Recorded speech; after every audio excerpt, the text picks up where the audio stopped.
Yes, indeed, of course, a pleasant good night to all and sundry, east, west, north, south, central, and Trinidad, or friends in Tobago, and wherever you are, streaming on the World Wide Web. At this point in time, a pleasant good day to you. Yes, indeed, I thought it was important, of course, to regurgitate and to reminisce what Trinidad and Tobago could have been without the pernicious, toxic, acidic, and cesspool-like stench manifested in policies, programs, manipulation, nepotism, cronyism. Yes, I'm talking about the PNM. You see, I continue to be angry because I had cause coming from Trinbago to pass by the abandoned Balize house,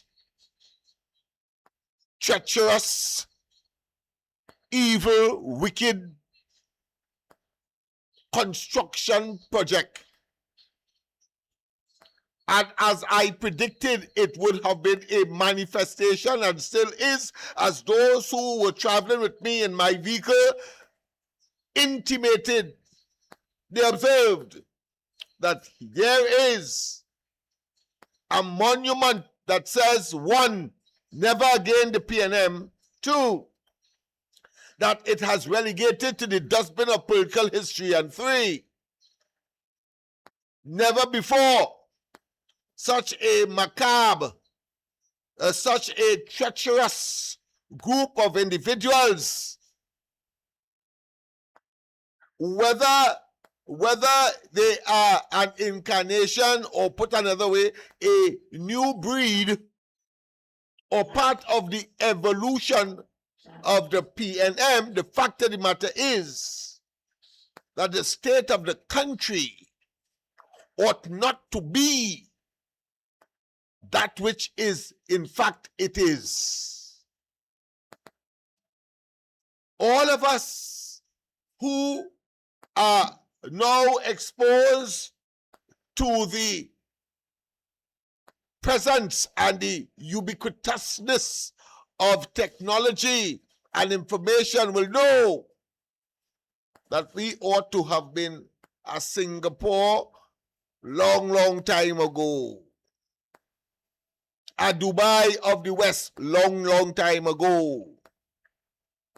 You see, we were reeling from inadequacies,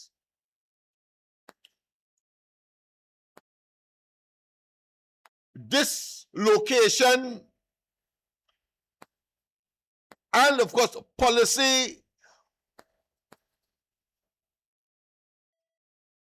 choices that were not in the broad and progressive interests of Trinidad and Tobago. We can say that without fear of contradiction, because it is common for the ordinary Joe to say that the resources, financial, coming out of our God-given assets, oil, gas, and other. And even when we discovered oil over a century ago and was subjected to, by way of policy, of what is called, of course, the syndrome that causes a country or leaders in a country to shift and focus and centralize to that new discovery,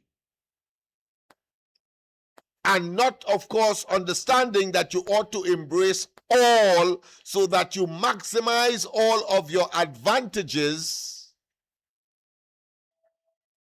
in the context of future generations. Because a country is not static. Just as society do not dissolve. They what? They migrate, or they evolve into something else based on the present circumstance, whether it be some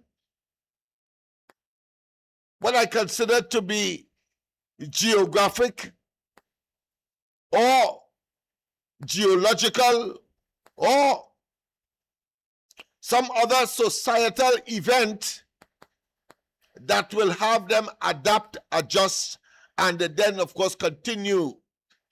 You see, because we know of societies from history that have become extinct, and that would have been as a consequence of the inability to adapt. Nonetheless, the fragments or the remnants of these societies continue because it is about humankind. It is about the evolution of the human being, and as the experts will say, coming out of the fields or the grasslands in Africa, and having, of course, migrated north, east, west, and all over the globe, we have been able to survive, and some say go beyond or render the Neanderthals, they say is our predecessors, extinct because they weren't able to adapt. Whether the world or the earth was covered in snow and therefore, or ice, and therefore those ice age caused the extinction, or it could be some meteorite that hit the earth some time ago and destroyed, of course, a major competitor. If they were alive today, are talking about, of course, the dinosaurs. The fact of the matter is that we are here today, and a different kind of attitude, a different kind of development, a different kind of process must take place. And we can trickle it down or fragment it to Trinidad and Tobago because it's a huge world. But we are concerned here with Trinidad and Tobago. And when, of course, the economic systems were created, whether it be, of course, one that talks about the laissez-faire and the capitalist system and other systems that we know, whether it be communist or whether it be totalitarian, the fact of the matter is that we have adopted and adjusted to a democratic process. We have subscribed to free market. And of course, the capitalist concept using laissez-faire, meaning that you can, of course, be all what you would like to be, because the system recognizes that people are selfish, and therefore the capitalist system is ideal, so that when you invent and when you create and when you work assiduously, you produce enough, not only for yourself and your successive generations, but also for your fellow men and women. Yes, indeed. You see, I am going that route for the simple reason of having passed by Balize House this evening. And I had predicted that building will remain as it was or where it reached at the time of the demise or the evicting of the PNM out of the various major institutions of this country, including, of course, that of the cabinet, that of the government, that of the parliament, and we can go on in terms of making decisions for the people that was never for the people but for themselves, as they evolved into a criminal enterprise. A criminal enterprise. And so when I saw it there, the person who was in the car commenting, they said never again, and that building remains a blot, a unsavory, a callous, a wicked, a diabolical, a Luciferian, a monument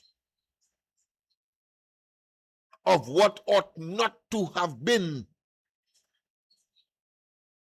And the only place we see monuments like that. Remember when Rowley was boasting that no other party could construct such a edifice. And we were calling it, of course, on this program and elsewhere, a monstrosity. Because really, it was a travesty. It was an exhibition of greed and callous and reckless consequential policies and programs that took away from the people to satisfy that small, I wouldn't even call them elitists. But what I will call them, however, is toxic individuals in a toxic party that had become and is currently as well dysfunctional and therefore not congruent with what is required in Trinidad and Tobago today and into the future, I dare say. You see, you may ask, well, Smith talking fantasy, and therefore, where is the evidence? Well, apart from what I would have predicted prior, the recent episode to add another cog to that inevitability and the destiny, or put another way, the extinction of the PNM has been in Tobago, and I want Tobagonians to call in tonight, because we need to get from you, not this Trinidadian who is observing under certain parameters and certain variables to, of course, draw conclusions that I share with you and hope that it is reciprocated in terms of either appreciation or bill on it. You see, today, the illusion that the PNM in Tobago, that somehow the Tobago PNM is distinct and you don't even have a PNM name in Tobago. That illusion that they projected to the people of Tobago has now dissipated. It has now become persona non grata if it was an individual. Why? Because you see, for electoral purposes and to dominate the people of Tobago and to, of course, influence them by virtue of narrative that were either false, illusionary, and right and outright lies and deception. Their lies and deception knows no boundary. The elasticity thereof could go around the earth several times and still have room. That is the extent to which they try to fool the people of Tobago. It is unfortunate that places like Laventille, Beetham, Sealats have not yet come to the realization that Tobago as a unit, Tobago as a geographic space, with, of course, a social evolution in its own right,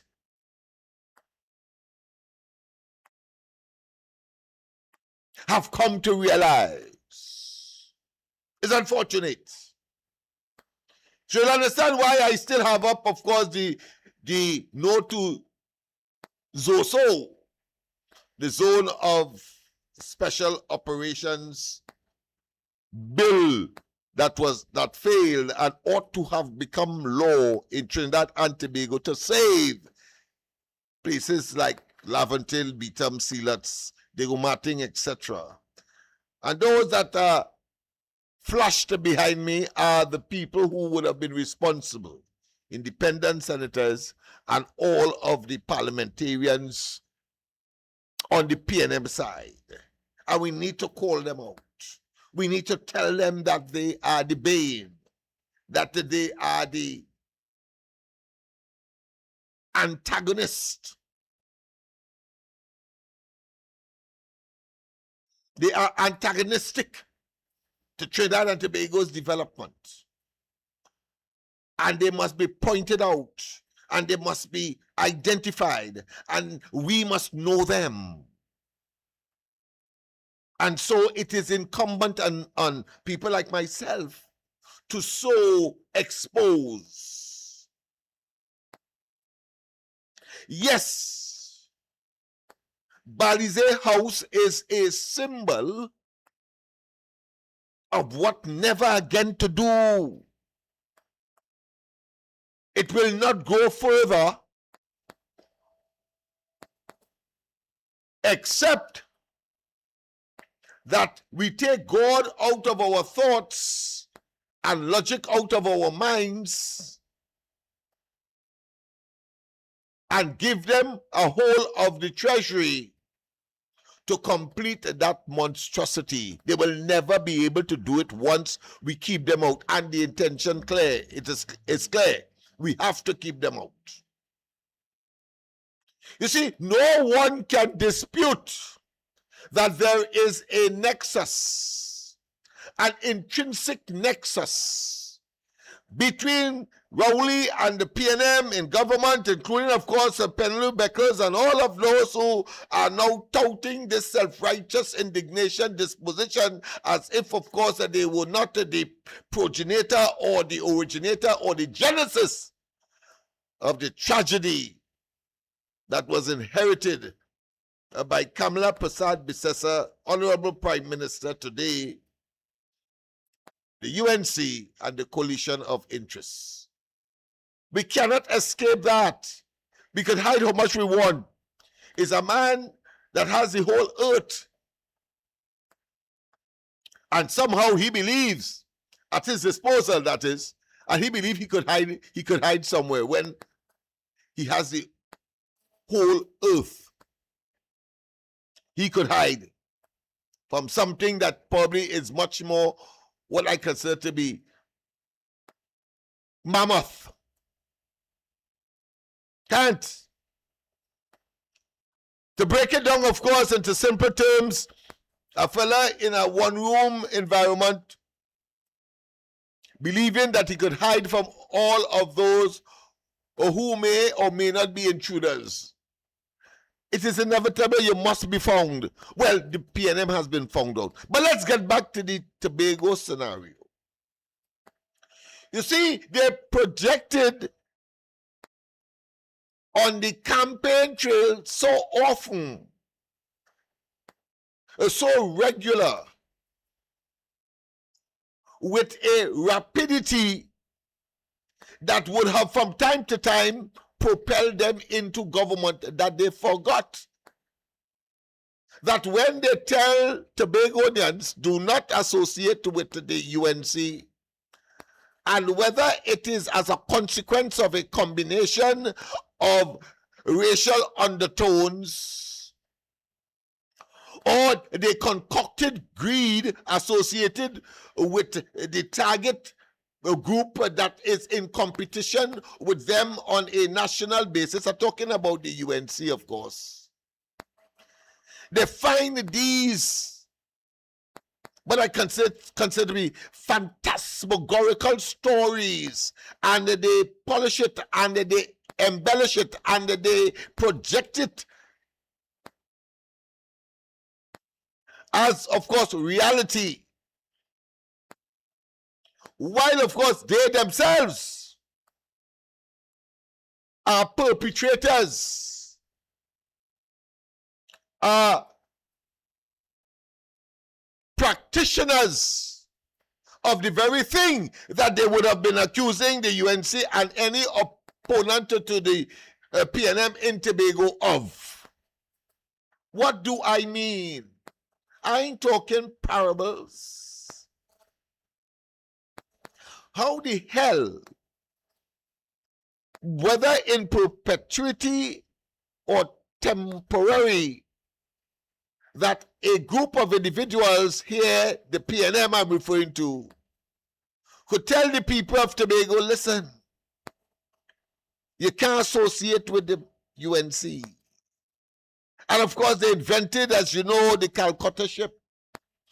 And they try, of course, to bring different portions of it back into the Tobago space for electoral purposes. And when, of course, as Bali would say, when party time comes around.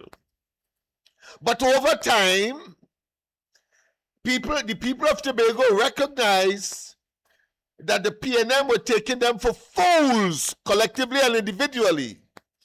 And I'm sure those who were part and parcel, even though they would have, of course, been beneficiaries of the spoils, having associated themselves with the PNM, their conscience would say, well, listen, what level of hypocrisy is this? You are asking people not to associate with something in Trinidad. And by extension, you are saying, well, listen, Tobago is Tobago, Trinidad is Trinidad, and therefore Tobago's political evolution and development must be strictly indigenous. Must be strictly indigenous, people. That is what the PNM was selling all these years. But in their constitution, you have a Tobago arm. And Trinidad clearly is central headquarters, is central. And Tobago is merely an extension or a tentacle of that central entity. While they are saying, or were saying to the wider population that, listen, do not associate with anything Trinidad. That is what the PNM was selling all these years, until the people finally recognize. And I want to thank Fari for that level of vision, that level of understanding, that level of not just intellectual, but also grassroots coining of that dichotomy, that antithesis that the PNM attempted to convince the people and the population of Tobago that they are and have the authority to exercise action that they are calling for others, or calling on others not to display. They were telling, of course, everybody else, don't associate with Trinidad is Trinidad, Tobago is Tobago. And then, of course, worse yet, don't associate with a party from Trinidad. Yeah. Let us be strictly indigenous. Let us be parochial. Let us be selfish. Let us be insulated. Let us be recluse. Yes, that is what the PNM has been selling all these years to the Tobagonians, to keep, of course, their political dominance of the politics and of the management of Tobago over these years. But Fali and they were able to dismantle, and ultimately it was disintegrated that fallacy, that falsehood, and that hypocrisy. Do as I say, but don't do as I do. You're fast and out of place, PNM. And so today, I can say without fear of contradiction that the PNM in Tobago is now engaged in critical, not just analysis, but critical introspection as to whether or not that fallacy has run its full reign, and therefore it has terminated, and its exodus is one of no longer PNM in Tobago. That is the discussion within the PNM. And of course, you don't have to be a rocket scientist or be a fly on the wall in these fora to, of course, understand that. Because they were totally rejected in the last CHA elections. Rejected. Even though they attempted, of course, to get an unfair advantage when they introduced the additional 3 seats. Unfair advantage.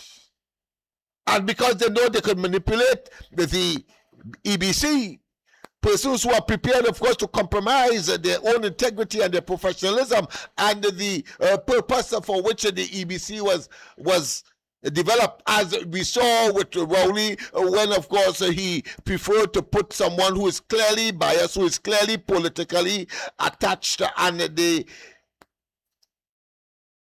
let down their political bucket, so to speak, in the PNM, and you put them, because you have the numbers, you put them in the president's office. As Anil Roberts rightly said, apparent bias is rife.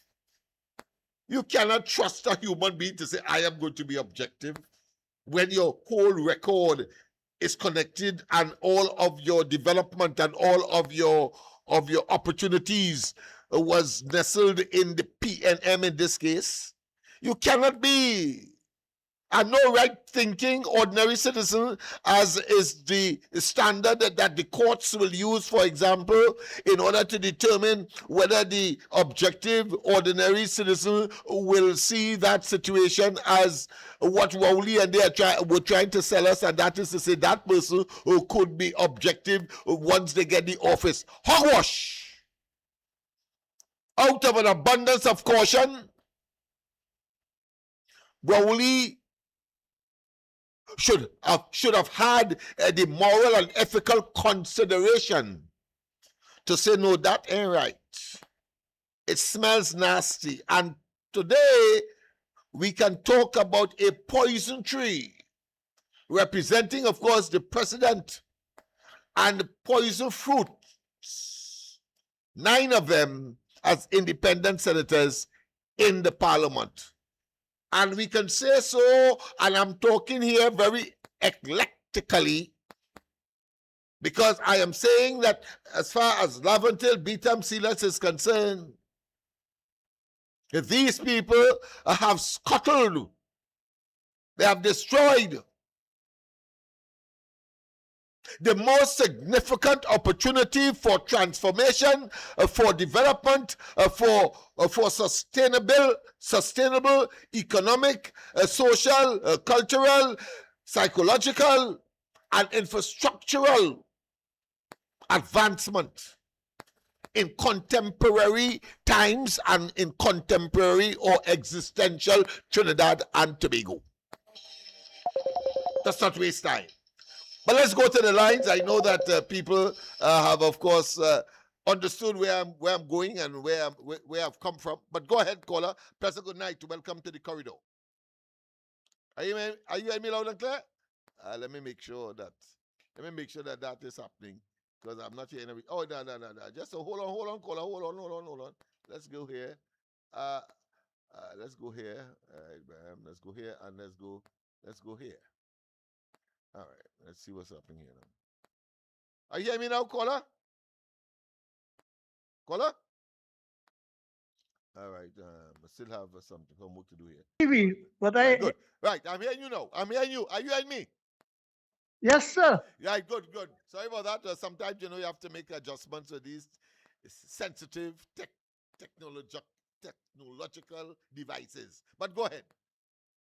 So I will say good night to each and everyone. Share the life. We need the 40,000 Yes, man. to bring it up. So, but I will have a bold to pick with Uncle Lennox before I tell him what I have to say. No problem, man. It's all right. It's not technically difficulty. Is that you be technical to me because you know why? Your prime minister, right, Yeah. need my vote. Yeah. You ever see the asinine kind of statement from an independent senator today on the news in front of the parliament? Tell Eh? me, man. Tell me, man. Tell me, because I've been so engrossed in other matters that you know that when I come tonight, I will also be edified, as I expect that the reciprocity will, of course, prevail in such a way that we edify each other. So go ahead. Now, today on the news, in Ah, the PNM 3 news, right? yeah. There was in front of the parliament, and an independent senator, he, right? That is the one who was in the police commission service or something like that. Oh, yeah, that is Who, Macnish. he's the one who say Macnish, yes. I The in the fellow with the corner. glasses, with the dark, with the dark frame glasses. Macnish, yes. Yeah, Go ahead, yes. yeah, the put this away by himself to surround the corner. Right. Now, this station is that, you see the word asinine Yes. and the jackass the seed? Because I can't see an independent PNM senator showing the true colors. And I say that I see colors go by the name of Faizabad. And Uncle Lennox have my number there. And anytime all I want to send the PNM lawyers with a pre-protocol action letter to me, please send it. So I will have the right to be heard. And then I will have the right to question all you. So I clear that out of the way. Disclaimer for the Yes, man. radio, for the program station. I hear you, my So friend. this clung in interview, Uh-huh. right? Yes.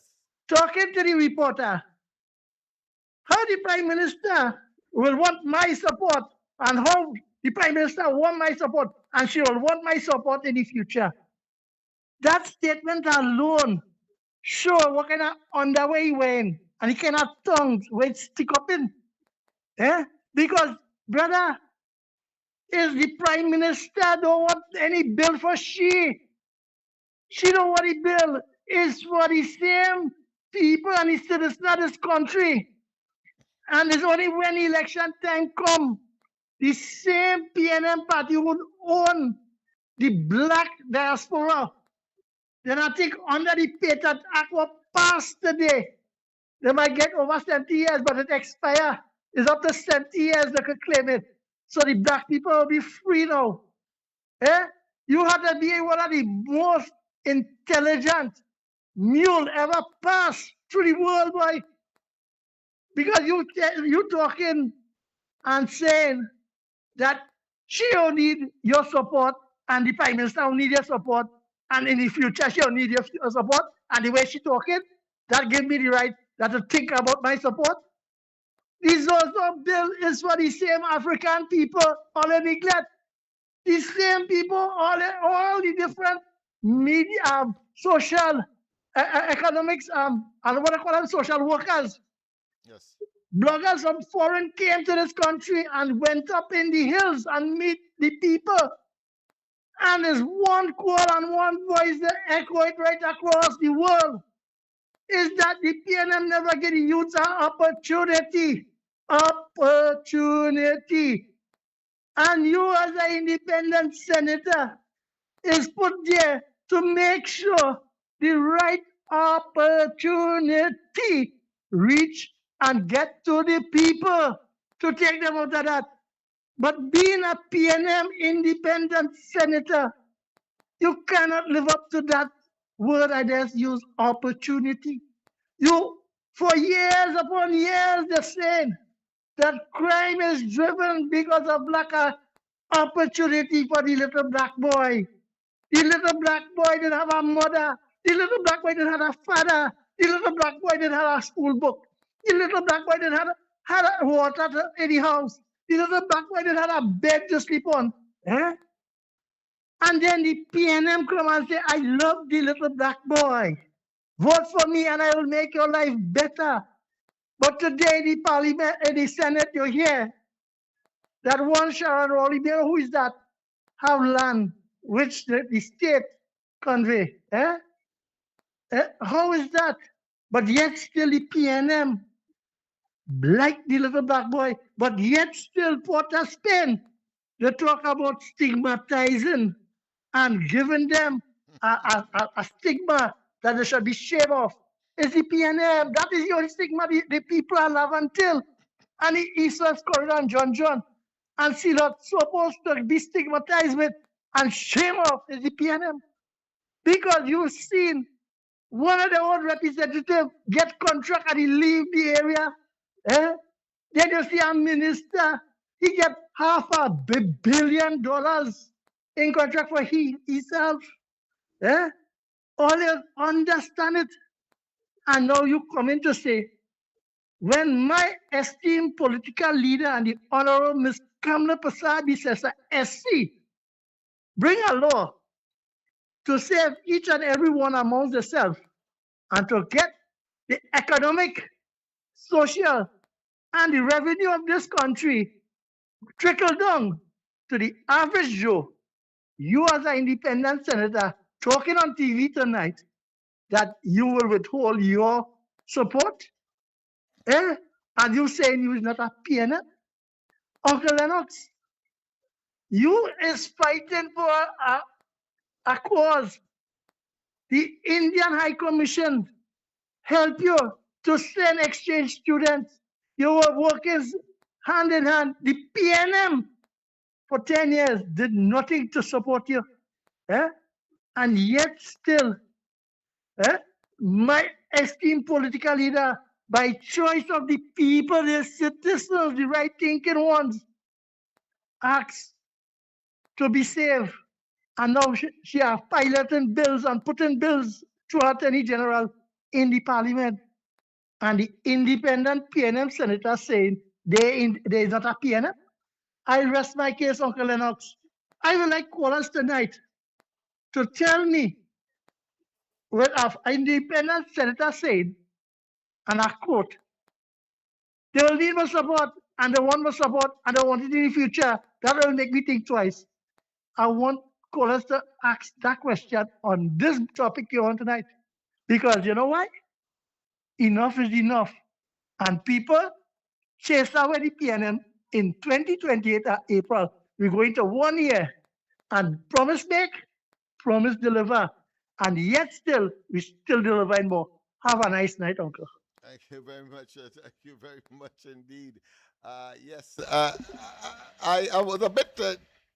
It was to me a sort of anticlimax in terms of what he disclosed, because really and truly, a person like me would not have been surprised. Let me repeat, I would not have been surprised. So for me, it's an anticlimax. I know there are people who may say, well, what boy, independent senator end up saying that? I am not surprised. Because we talked about, of course, the poison tree producing poison fruits, of which that senator would have been. Now, I have no verification of what the caller just said, but because I know that he's a well-researched man, I could, of course, sort of ride on what he would have said and introduce tonight into the discussion. So I want to tell you that I am not surprised. I will check it. I will bring it on board tonight, tomorrow night on the program, so that we verify whatever we say, and whatever we say we must verify. And it's only when something can be verified we then of course say it. But there are exceptions to the rule, for example, and it is called speculation, it is called logic, it is called common sense, it is called, of course, deductive thinking and inductive thinking. So all of those tools are available to us to draw a conclusion and to project to you out there for your consideration and ultimate decision based on the topic and the nature of the cause or situation that may be the subject of discussion on the corridor transformation. But let me say this, as I said last night, and the caller rightly said it as well. And don't forget, of course, the number to call, 337-6940. I'm tempted, of course, tonight once again to go until 9:30. But, of course, I know that I started late as well. So we may end up, of course, somewhere close to 10 o'clock. But that is something we will look at during the course of the program. But just as last night, I think he touched on it again tonight, and I think it needs regurgitating, re-emphasizing, and it cannot be overemphasized, in fact. And that is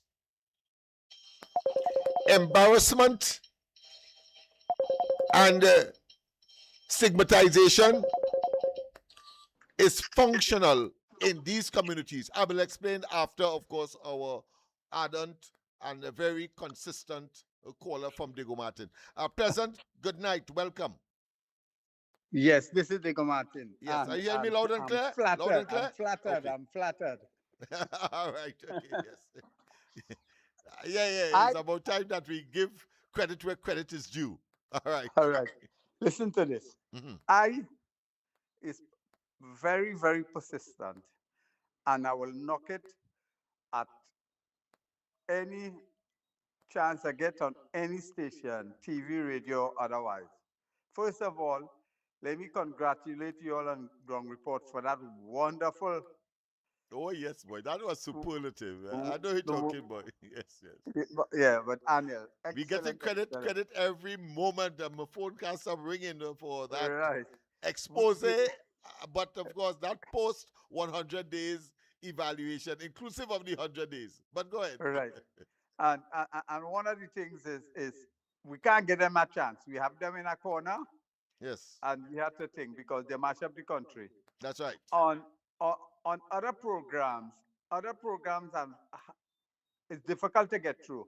I don't know if they are basically calling programs or they just forget to identify the calling segment, etc., etc. I see. So okay. pass on the word to the word from Stefan, Sudat, etc., Heavy T, and all of those who give an interview. You have to engage us, man. We have a side of the story. For example, I was listening to one of them who, I think Sudat was engaging another PNM ex-ministers. Okay. Not the lollipop man, the other one, Mariano. Okay. And I have a real issue with him and his integrity. He is one of the PNM personnel did not entertain the CLICO when they asked him to come in and give us your side of the story, because you can't force them because the law, that would have been the commission of inquiry you're referring to. Right. Right. Okay. And because of that, I question his integrity, and people who have a false integrity must not be interviewed and spend 2 hours on a program. If he didn't want to make himself available to be questioned and provide information that we could have done the corrective and the preventive action to prevent another CLICO affair. Because all of them in the same thing, that CLICO thing leads back right to PNM people. I mean to say we spent 28 billion trying to save that company, and when the Coleman recorded was hiding it for 10 years. You see where it landed? Yes. The thing, Dupre was here for 2 years, before he got to the great demise. Did the DPP or the police interview him? I'm sure they didn't interview him, just like when Patrick Manning, a former prime minister, say the DPP say he had question to answer, but he didn't proffer charges on him because he was sick. People just forget that, Oh yeah. You understand? People just forget that he say the man too sick. Sick for what? You do all the things and St. Peter calling on you and you're too sick, you had to answer him.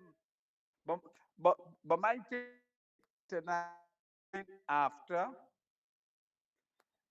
the Akil Chambers perpetrator. And I don't know why Brong and what they call this other one, Vera, Aloe Vera, afraid to bring the man before the privileged committee, the Honorable Senator Naked. Let us find out. Because due to that privileged thing, it's going to be cheaper, everything, and we go get some information. And they like to do that. And I'm glad the President of the Senate learned from the email gate issue when they bring some dotage privilege motion here and Brown. And they look like they're colluding. They're trying to put pressure on the President to hold Padarat and KPB. And the Prime Minister, yes, to the Right. to the Privileges Committee, yes.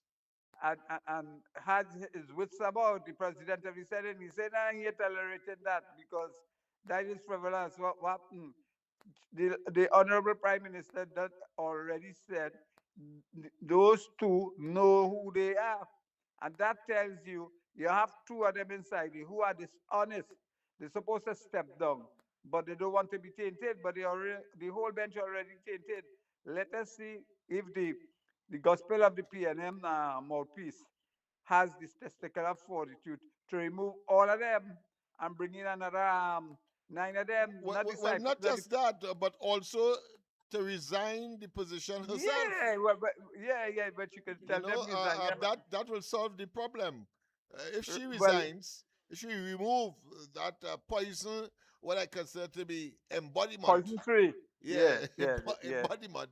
And then, of course, all else will follow in terms of sanitization of the whole process. But go ahead, yes.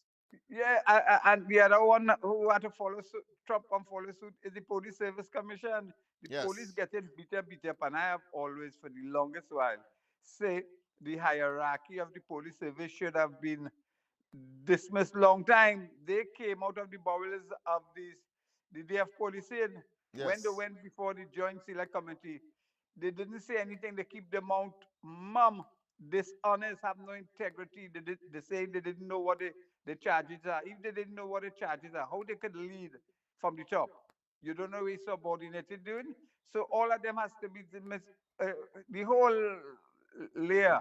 Gambit, because I feel they're putting pressure on the newly minted commissioner of police and the police service commission not helping him, because that lady who led the team to kidnap the man. It's 3 other senior police officers. What happened? They went for a helicopter ride or a small aircraft ride, a free trip to Barbados. I want to know if the state will continue to spend money to defend her. You understand? Because I'm sure the state defending her because she was a police officer at that point in time. What they had to do is pull back and tell us, stand the bunks itself. Tell us, me and why we wasting court time and things just like Caesar thing. The Chief Justice, the one made the Momo, he gone. The JLC pull it off. They said they're wasting time because Privy Council already ruled that Chief Justice did rubbish. You understand? His own 3/4 of a bill telling me do rubbish, and he is still fighting it. If your 3/4 of a bill tell you do rubbish, you taking it to the Privy Council for what? You have no trust in your 3 appeal court judges. If they say unanimously, and it's hardly likely if you have a unanimous court of appeal verdict most likely the Privy Council won't turn it over. Yes. You understand? I go on. Yes. All right. Thank you very much, of course, for those several interventions. Yes, indeed. But I was at the point where I was looking at the functionality. Let me repeat. The functionality, and it may be a bit complex for some to understand, because I remember one time I was on radio, and the issue of the opportunities for persons who may be bright like a bulb, equal to anybody else in the particular field. And when they give their address as Laventille, East Port of Spain, etc., somehow they would have never gotten the job, even though they were heading in terms of the points system as far as qualification and probably experience is concerned. And I told the audience in that interview, I think it was 102 at the time, that I advise graduates of MLIO, the school that I developed and, of course, founded. Over 6,000 persons graduated between 1984, thereabout, 1986 we started, to about 2000, thereabout. And I would tell them, do not give their address as Laventille, Beetham, Sealats, etc. Simply because they will not get the job because of that. They could be bright as what, they could be the most skilled person, having been put to the test and all of that. They will not get the job. And someone called in and said, I am teaching the students to lie. You know, and I was taken aback because I didn't expect that at all. Because I expected the person to understand the rationale behind it, and therefore the reasoning, not that you are encouraging people to lie, but because it is a practical reality that you are addressing. Otherwise, everybody that are supremely qualified, and because the resident is a Laventille, Beetham, a Sealats, etc., would starve of a decent job, well-paying job that requires a certain amount of qualifications, as we would like to say. And I saw that that was so disingenuous. And over time, I realized that it was more politically saturated, that term, that caller. Because, you see, I would have now been the target as opposed to the reality of the situation and how you get a job. Your residents haven't been in Laventille, Beetham, Sealats, etc., so that you can advance yourself, your family, your community, and of course the country in making your contribution. Nestled in politics, because I became the target, saying that I am dishonest because I am encouraging people to lie. And I thought that was so simplistic. But then over time, and having been intrinsically involved in the political assessment, analyses, and of course engagements, I then realized since then the PNM would have had this kind of self-righteous indignation disposition.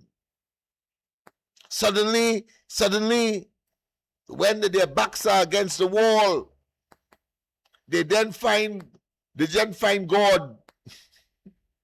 Backs against the wall, they find God. But as soon as things are salubrious, that are convenient, and of course not facing the challenges or the inhibitants that they would of necessity had to overcome in order to achieve the ultimate objective or outcome to their satisfaction, they then turn, they metamorphosize, or metamorphosis should be the word, I mean to change from one form to the next. but I believe that another word may be more appropriate because it suggests to something that is evil. Yeah, I think we should be able, of course, to identify by way of verbal expression and have people take an appropriate picture or form an appropriate picture of what you are trying to say. And therefore, I would prefer to use the word mutate. They mutate to their original configuration when they would have, and we have seen it proliferate, particularly under Rowley. It is the greatest amount of deception, of evil, of criminal behavior, of attempting, of course, to what is considered to be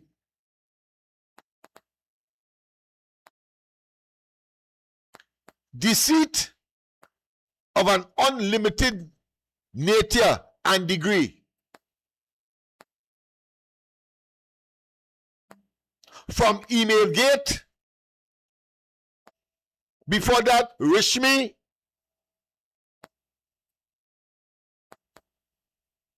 closure of Petrotrin, Nelson Gate, kidnapping of a citizen in Barbados, utilizing, of course, the resources of the region, and, of course, authorized by a minister, obviously, of government of Rowley. The tear gassing of the pushback movement effort to tell Rowley and they that they have come, or the people have come to the zenith of their tolerance of them. Tear gas to beat you into submission. And then, of course, threatened. And if we were cowards, we would have succumbed when 30-something of us, not including myself, but my colleague Michael Kerr, was held just on the outskirts, on the southern side of the savannah, Queen's Park Savannah. Simply because Rowley and they couldn't accept that large number. You see, if it was a small, less than 100, as we saw around the, or outside the parliament, or in proximity, close proximity, or they contiguously position themselves at Woodford Square on the outskirts facing the parliament. It wasn't just that number, it was all right. Because they could simply say, well, listen, nobody is following them. But we had 5,000 at one on the first instance, and then 9,000 thereafter. And after that, it was downhill. It was monitoring. It was intimidation. So when we went up to San Fernando to carry the effort up there, recognizing what we were facing, I had the responsibility of communicating with Rigolo, the then mayor. He said, Mr. Smith, you don't have a problem. Come tomorrow. And he couldn't be found. And next thing, what we witnessed was the cordoning off with those steel barricades that the police will have around Carnival time of the entire band area of Horace Promenade. But we anticipated that. But what they didn't know is that there was cooler and much more accommodating in terms of the area right on Horace Promenade, but east of the bandstand. And we went up there,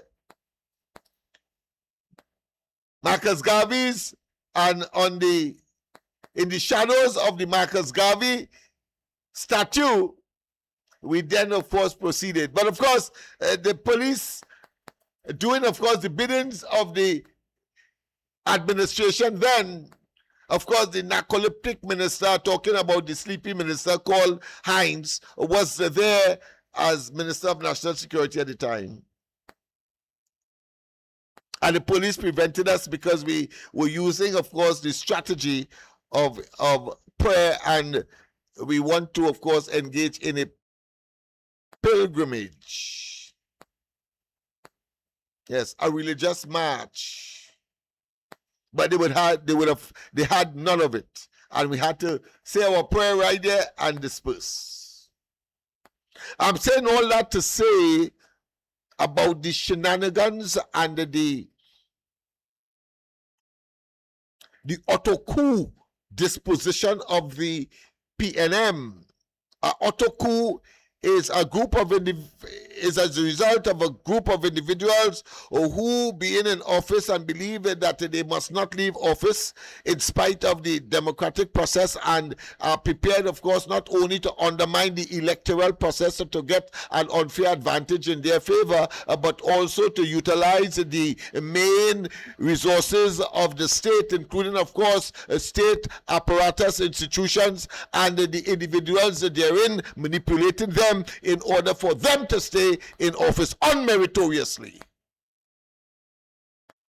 In other words, they make certain that the electoral playing field is tainted. EBC, and of course the reports are not, put another way, are consistent with such a auto coup disposition. What the hell are you doing with PNM still? In Laventille. Laventille beat them. Silets. That is Marcel, if he is a wee boy and decide, of course, to hitch his wagon to the wrong party. Mind you, I know him in any area. That's a Marcel fella. I know him in any areas.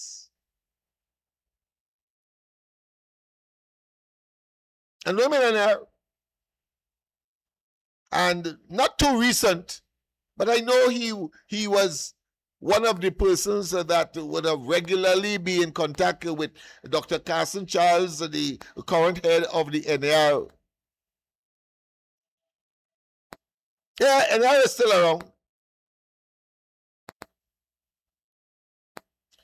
I'm just giving you that for information. It's not to say that there's nothing wrong with that, being in one party and then you gravitate to another one. But I'm just saying, the choice that he would have made is his.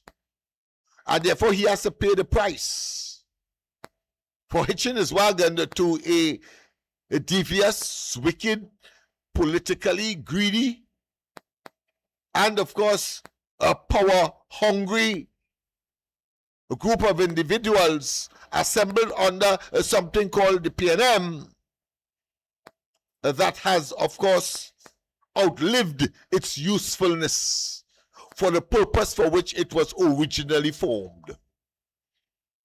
That is why I talked about Singapore and I talked about the Dubai.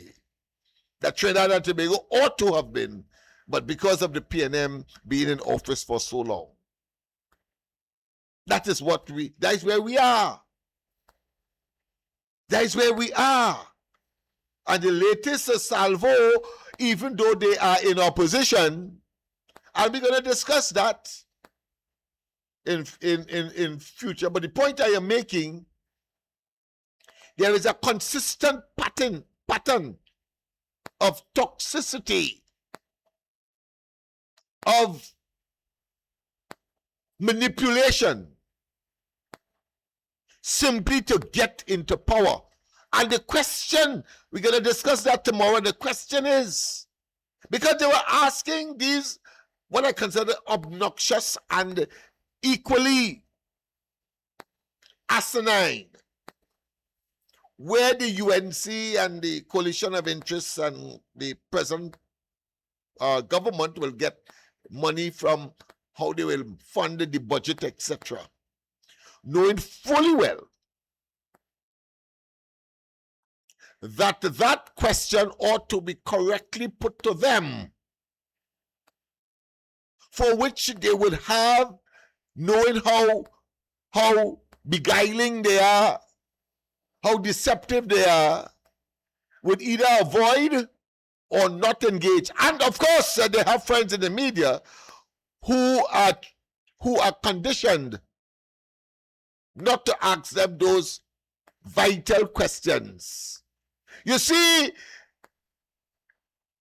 in 2015, when they got into office, the reserves in US dollars was over 12 billion. Over 12 billion. And when the new government came into office, they met just about 5 billion. More than half was scuttled away in 10 years. That's reserve.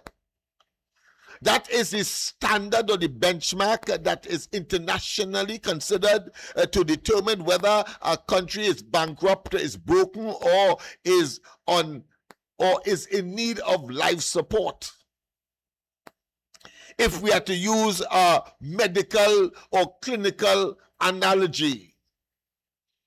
Yeah. In the case of the 12 billion and counting that they met in 2015, we had over 12 months of import. That is the international benchmark. The amount of money you have to satisfy your population's need. Not the 1%, the population's need, which means all of us in our various consumption patterns and habits. And when, of course, it has been depleted with a rapaciousness, with a greediness, as we have seen in about 10 years, then we are talking some serious economic decisions that would have had to be made. IMF, devaluation, or I think there's another term that they use because we have a sort of partial floating currency. But we understand the term, reducing the value of the TNT dollar in relation to the American dollar. That's what we were looking at. Availability of foreign exchange will become extremely scarce. Inflation will begin, of course, to rear its head, but save that if you are cutting and if you are displacing people as in a mass, as the PNM did, and of course the classic example is that of the closure of Petrotrin. Let's not waste time and study them and the nonsense about URP, CPEP, and so on, which of course are merely make work temporary engagements that could only give you, by and large, 3 fortnights per individual.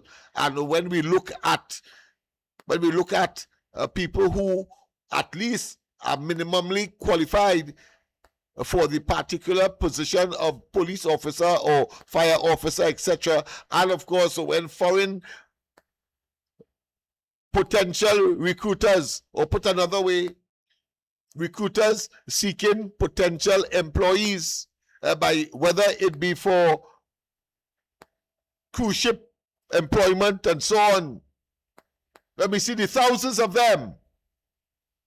We know that the hogwash that they are talking now, Beckers, Young, and Amy Brown and others, hogwash they're talking. Because the question had to be, what would they have done having met only 5 billion in reserves? And having, of course, raided the Heritage and Civilization Fund so much time. Save for, of course, is a self-rejuvenating fund because it is expected to invest, the money there is expected to be invested in, of course, good returns. But we have seen under the PNM where even the NGC made no profit at I think for a year, I think it's 2022, thereabout. and the National Investment Fund. A basket of very lucrative and very viable businesses acquired from the CLICO arrangement. That is a separate thing we will be talking about as well, because our entrepreneurs need to be protected, not just at that level, but also at the middle and at the micro level. And I'm talking micro because many of the businesses in East Port of Spain and so on are micro, but have the potential to swell to become a middle, and of course maybe a large business to contribute to paying taxes and therefore dealing with the multiple services that a government is expected to provide to its citizens for equitable, peaceful, and developmental contributory advancement as the whole country moves towards greater prosperity and advancement, which of course every government is expected to have, not just a program, not just a perspective, but an operational plan, usually of course nestled in a manifesto. But the point I am making here is that the PNM, if they would ask themselves what they would have done, we know that they were going to the IMF. You see, they see in others that which is in them. Now that they have been relieved of the deception, having been, of course, exposed by the elections of the 28th of April last year, they can now, of course, revert to superficiality, nonsensicality, asking dotish questions, and absolving themselves of the tragedy, of the disaster that they had put in train, not only for themselves if by some miracle they got back into office, but for anybody who would have inherited the situation as the present UNC, Kamala Prasad Bissessa as Prime Minister, and the coalition of interests have to grapple with. Ask them the question. The same question that they're asking, where the money coming from. Ask them where they would have gotten the money if they had come into office. You hear them saying, for example, the Revenue Authority, something that was never tested. But they will tell you that because they feel that we are stupid. They feel we are nincompoops. And they will also, of course, they have one that has what I consider to be not a ephemeral, but a inchoate, a partial existence that will give them some respite and some opportunity to boast at talking about the property tax. But that in itself is a tragedy from the point of view that it was they who said, and therefore the integrity continued, of course, to deteriorate at a massive rate in the last days of and leading up to the 28th of April. Yes, because it was all over the place when Rowley was vehemently and stridently opposed to property tax. So even its genesis and even its foundation would have been brittled, would have been undermined, its integrity would have been compromised. Because it was Rowley who said he will never, as he said he will never introduce a state of emergency. Well, he did it twice. And then, of course, he said he will never pursue property tax, and he pursued it.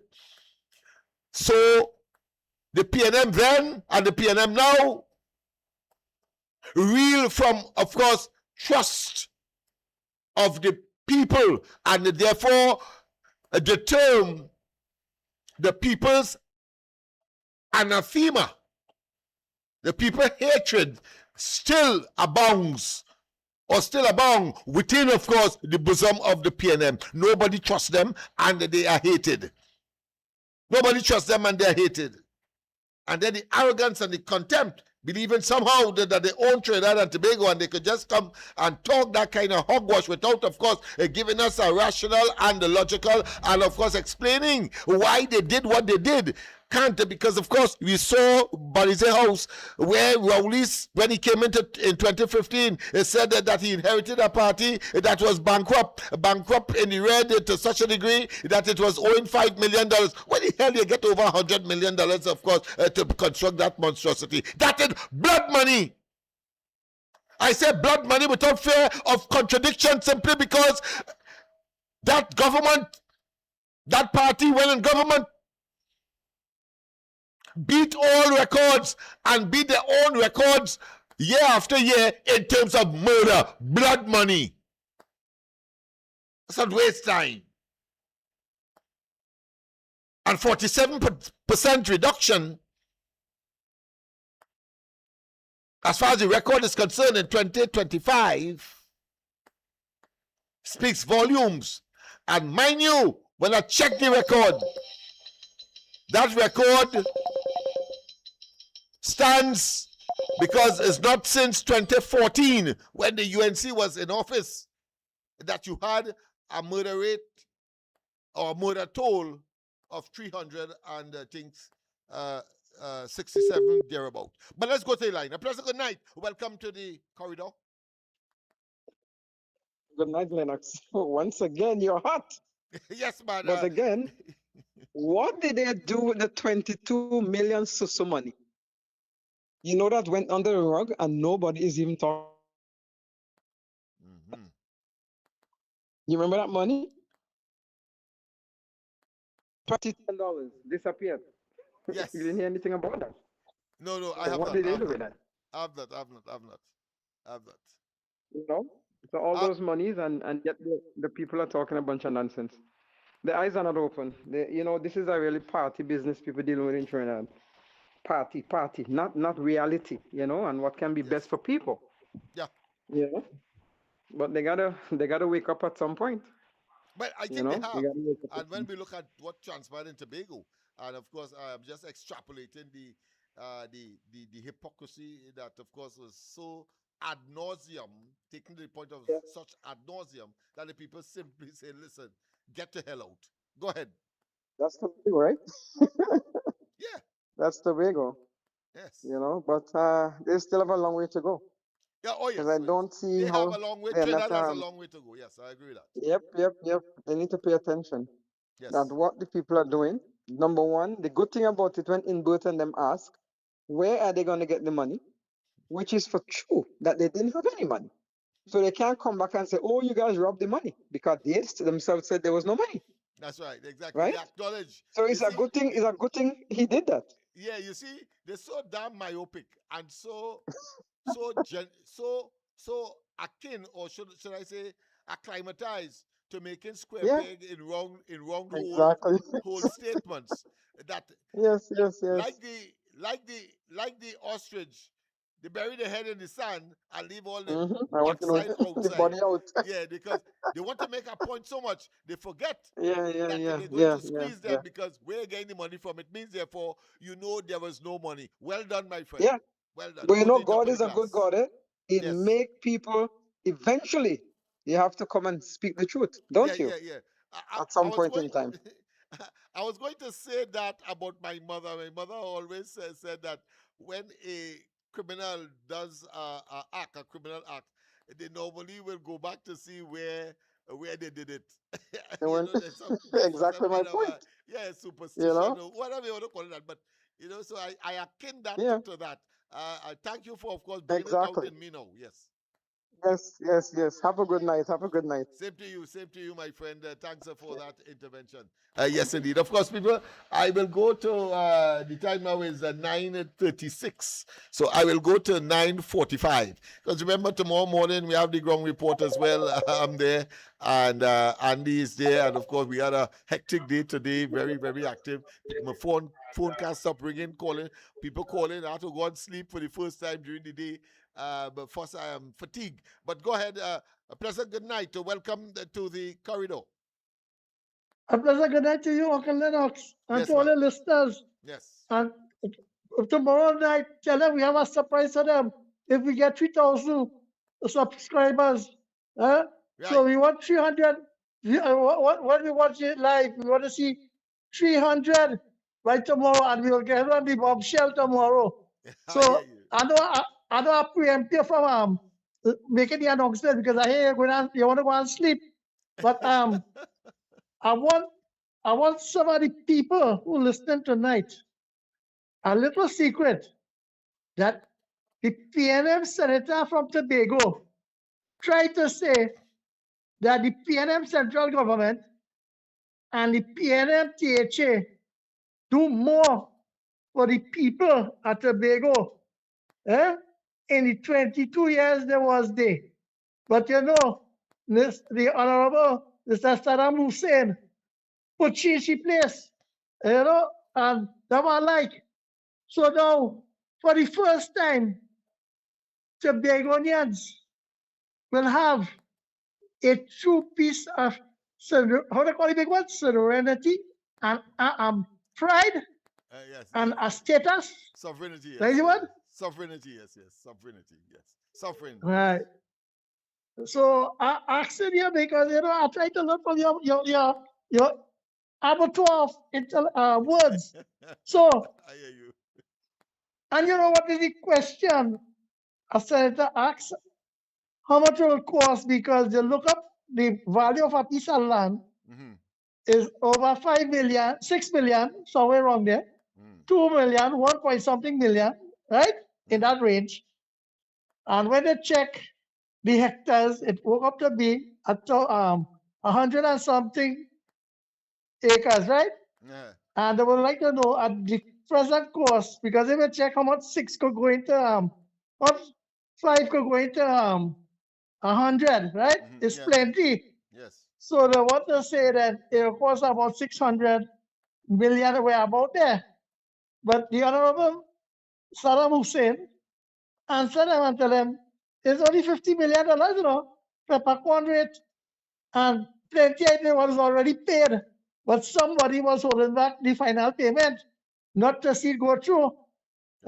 So when they put 1 and 1 together tonight in that debate, they was waiting, hoping that the PNM would see the corridors of the THA again. So you see how important they was fighting tooth and nail for that THA. But the people at Tobago have more pride and ambition. And they know when they see a bandit, how to identify them. So the 15-0 was deserved. And now, promise make, promise kept.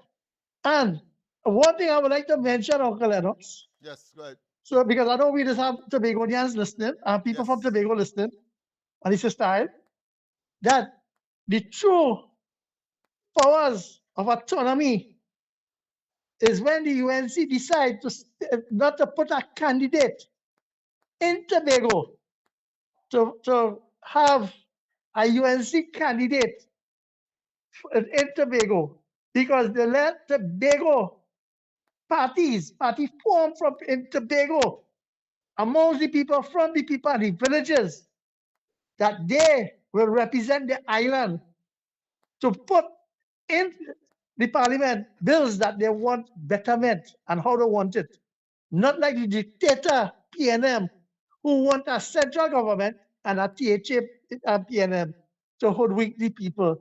So kudos to the sisters and brothers and the aunts and them in Tobago. Well done. All you're on full, a nice hitchman and a conman out of Tobago. if Ole really sit down and interpret it and see that what Ole was denied and who to deny Ole. So Uncle Lennox, I'll leave the surprise for tomorrow night. So tell each listener, tell her I understand because Uncle Lennox have a bomb to drop tomorrow night. Good night. Good night, my friend. Good night, my friend. And of course, tonight, of course, is in my view, no exception. Because, of course, material that you will get here, you will get it nowhere else. And, of course, the way it is delivered, I think is something that have been given, of course, a lot of accolades. Let me put it that way. But the caller raised the issue that I started with, and that is the expelling of the PNM and the focus at this point in time, the internecine conversation within the bosom of the PNM as to whether or not they should disconnect themselves from Trinidad.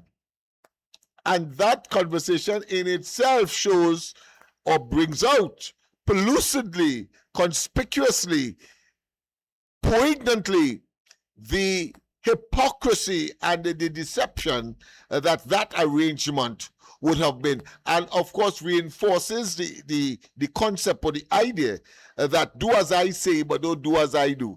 So they want to have a Trinidad-led Tobago subordinate PNM, but if UNC did it,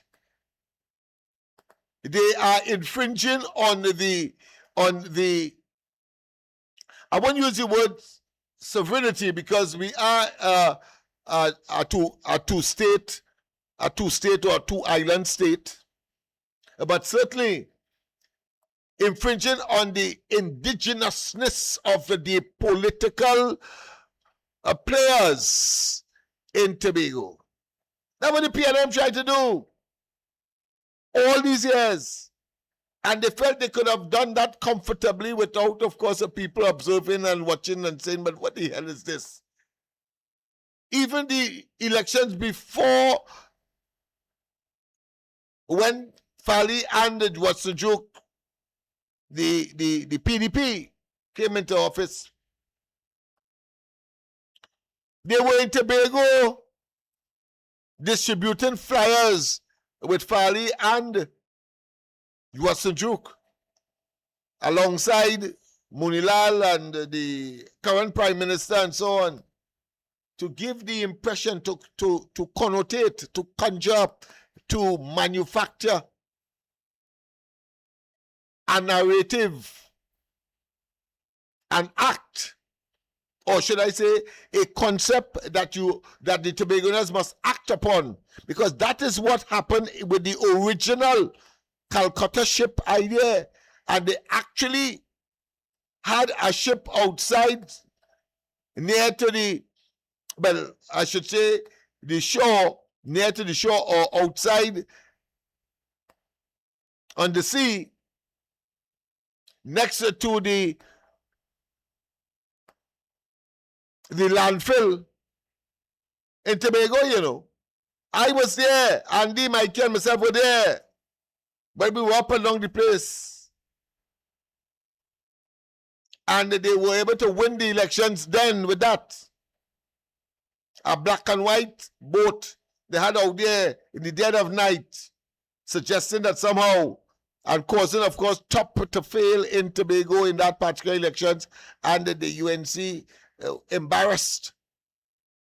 And the Prime Minister then cancelled her trip, I think, almost on the tarmac at A&I Robinson's airport. That was the humiliation that concoction, that amorphous, that figment of their pernicious imagination for political power. And Rowley came in and said, listen, imagine all of that, all them food cards they bring, and then get one seat. And he laughed. And he laughed. And he was in his glee. You know, today, not only is he trying to generate some level of relevance, not only is he trying to see if he can salvage the ultimate extinction of the PNM, but he has become in reality politically persona non grata. You know what I say he has become politically persona non grata. Yes, that's what Rowley is. And indeed, the elements, the senior elements in Tobago of the PNM would go that route as well. And it's just a matter of time before that cancer of total self and external contribution to the relegation of the PNM to the political dustbin. That level of semblance, that level of destruction, that level of greed, avarice, and political manipulation via nepotism, cronyism, and all of the isms that are well known to be negative, including, of course, autocratism when they are in government and when and in the operation of their party, in spite of the institution of the one man, one vote. Because we saw a situation where when Penny came in an attempt, of course, to try to satisfy a possible self-fulfilling prophecy and believe that they were on the ascendancy. They went into the parliament with their, I think one or two of them still have it, their Balize tie on their tie. So the Balize symbol on their tie. But that is ambush advertisements. It worked for Eric Williams. It ain't gonna work for the present crop of clearly political, not just nincompoops, not just neophytes, but political losers. People, of course, it is now what 9:48. So we have gone past, of course, 9:45. I will pause here. I'll pause here. Because tomorrow night is another night where, of course, we will not close off on this particular Zoso debacle and the fact that from Diego Martin right up to Laventille have lost.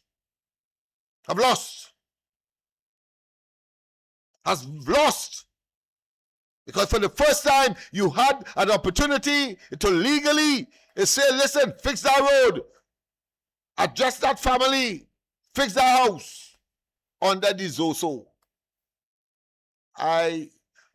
Tomorrow, of course, what I will do, instead of these losers in the back of me there, I will put up excerpts of the Zoso bill so that you can see what you have lost. And I was speaking to Dr. Khaled today. Dr. Khaled, I know that we spoke one-on-one, but the whole world will know now. Spoke to him today. And what we conclude we would have been left with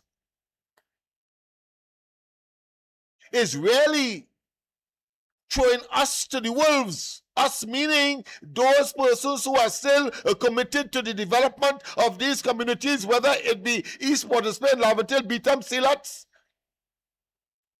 and having to do with literally nothing, and of course your creativity and your own ability to generate assistance for yourself, but you have to share it with your community because you are so damn committed.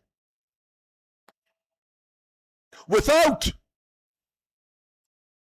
And why is that by itself is laudable, and of course could be something that people like Dr. Khaled and others who are in that vineyard, including, of course, Archbishop Burke and Lister Penny and others. Even Ronald Timothy, in his own right.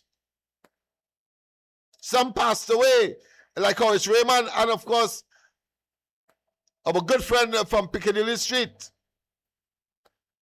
God be with them and may their souls rest in peace. But we are here to carry on. The point I am making is that it will be extremely difficult, as it has been in the past, without being able to get some assistance by holding the criminal elements and the gangsters and the gangs at bay. Very difficult. We have to work side by side with that. When the ZOSO would have given us an opportunity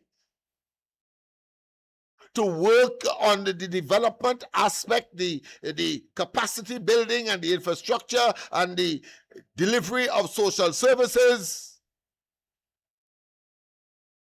whilst the police would have taken care of the borderline issues and the gangsters and the groups that fight among each other. Up to now, I am fascinated and I'm very much in a state of enigma as to what this killing is all about over the years. It's more than turf. Much more than turf. It has almost become a culture. And there is, of course, a participatory maximum level of engagement. And we see it when they would have left a secondary school in the main and to a lesser degree in the primary school system. Neighbors, because they find themselves living in another part of the constituency and they have new friends, and that clique or that group is no longer connected to them. But as they grow up, it's some enigmatic persuasion, inculcation, absorbent.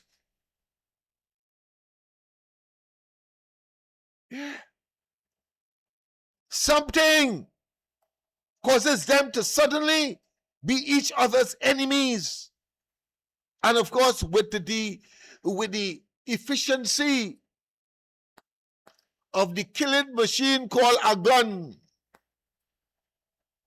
they're able to do that with a high degree of frequency and efficaciousness and leave the community into absolute chaos and trauma and in a state of discombobulation, total confusion, totally flummoxed. For still, a man like me, after all these years, still cannot get to the bottom, to the belly, to the source of this phenomenon. The young people suddenly, as they reach a certain age, they simply gravitate. Not all, but a sufficient amount to such a degree that it is troubling today, that of course, several states of emergency and the state to expend resources that should have been expended on their own development positively, whether it's advanced education, vocational skills, etc., and to, of course, get employment. You have to spend money to keep them at bay. Well, ZOSO promised that ameliorative factor, scuttled by those people that you see in the back of me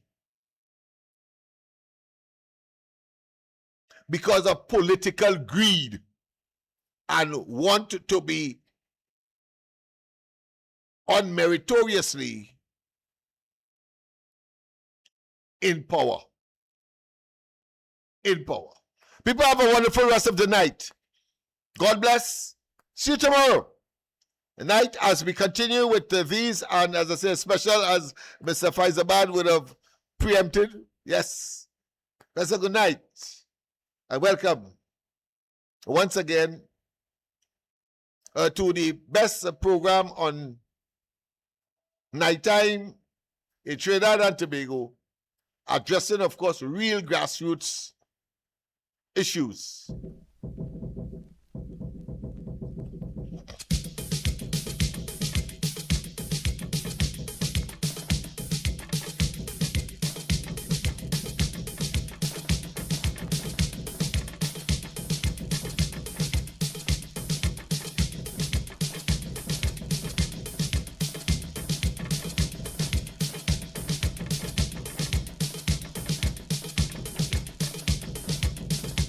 Don't forget, tomorrow morning, Andy and myself on the ground report from 6 to 9 on Talk City 91.1 and soon to be on TV4. But of course, you can get us on the social media as well. Corridor Transformation, this very platform, yes. We carry during the day from 6 to 9 the ground report. So you can tune in here as well as Real Media TT and other platforms. Have a wonderful one. God bless. Bye-bye. Tell me when you're hitting one, better you hit all and done. Now when I look at South Africa,